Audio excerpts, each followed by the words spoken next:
Hello hi welcome back to my YouTube channel. ഇന്നൊരു വാട്ടേറ്റിനിടെ എടുക്കാമെന്ന് വിചാരിച്ച് തുടങ്ങിയതാണ്. ബട്ട് എനിക്ക് കംപ്ലീറ്റ് ചെയ്യാൻ പറ്റിയിട്ടില്ല. ഉച്ചവരെയുള്ള ഒരു തീറ്റ എടുത്തിട്ടുള്ളൂ. രാവിലെ ഒരു കപ്പ് ചായയും പാർലേജിയുടെ ബിസ്ക്കറ്റും കഴിച്ചുകൊണ്ട് തുടങ്ങി. ബ്രേക്ക്ഫാസ്റ്റിന് എന്തുണ്ടാക്കുമെന്ന് ആലോചിച്ചപ്പോൾ ചപ്പാത്തി ഉണ്ടാക്കാമെന്ന് തീരുമാനിച്ചു. കാരണം തലേന്നത്തെ ചിക്കൻ കറി ഇരിപ്പുണ്ട്. അപ്പം നല്ല ചൂടോടെ ചപ്പാത്തി ചുട്ടെടുത്തിട്ടുണ്ട്. ചിക്കൻ കറിയും ചൂടാക്കി വെച്ചിട്ടുണ്ട്. അപ്പം നല്ല ചൂട് ചപ്പാത്തിയും ചൂട് ചിക്കൻ കറിയും റെഡി ആയപ്പോൾ തന്നെ ഞാൻ കഴിക്കാനിരുന്നു.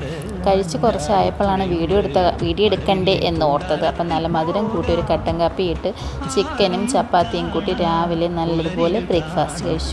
ഇഷ്ടപ്പെട്ട ബ്രേക്ക്ഫാസ്റ്റ് ആയതുകൊണ്ട് തന്നെ വയറ് നിറച്ച് കഴിച്ചിട്ട് ഞാൻ നേരെ ഹോസ്പിറ്റലിലോട്ട് പോയി. അവിടെ ചെന്നപ്പോൾ എനിക്ക് 2 മിഠായി കിട്ടി. ഉച്ചയ്ക്ക് അടുത്തുള്ള ഒരു അമ്പലത്തിൽ സപ്താഹം നടപ്പുണ്ടായിരുന്നു കേട്ടോ. നല്ല അടിപൊളി സദ്യയായിരുന്നു. അടുത്ത കാലത്ത് അങ്ങനെ ഇത്രയും നല്ലൊരു സദ്യ ഞാൻ കഴിച്ചിട്ടില്ലെന്ന് പറയാം. കാരണം എല്ലാം ഒന്നിനൊന്നിന് നല്ല ടേസ്റ്റ് ഉണ്ടായിരുന്നു. ആദ്യം പരിപ്പും പപ്പടവും കൂട്ടി കഴിച്ചു, പിന്നെ സാമ്പാർ കൂട്ടി കഴിച്ചു. 3 തരം പായസം ഉണ്ടായിരുന്നു കേട്ടോ. 3 അടിപൊളി. കഴിക്കുന്ന തിരക്ക് കാരണം പൈനാപ്പിൾ പായസത്തിൻ്റെ വീഡിയോ എടുക്കാൻ മറന്നുപോയി കേട്ടോ. അതായിരുന്നു എനിക്ക് ഏറ്റവും ഇതിനകത്ത് ഇഷ്ടപ്പെട്ടത്. എല്ലാം ടേസ്റ്റ് ഉണ്ടായിരുന്നു, എങ്കിലും എനിക്ക് ഏറ്റവും ഇഷ്ടപ്പെട്ടതായിരുന്നു. വയറ് നിറച്ച് ഫുഡൊക്കെ കഴിച്ച് അമ്പല പരിസരത്ത് തന്നെ ഇച്ചിരി നേരം കാറ്റൊക്കെ കൊള്ളാനിരുന്ന് നേരെ ഹോസ്പിറ്റലിലോട്ട് പോയി. പോകുന്ന വഴി ഞങ്ങൾക്ക് നല്ല പഴുത്ത മാങ്ങ കിട്ടി. അപ്പം ഇന്ന് അത്രയൊക്കെയുള്ളൂ. ബായ്.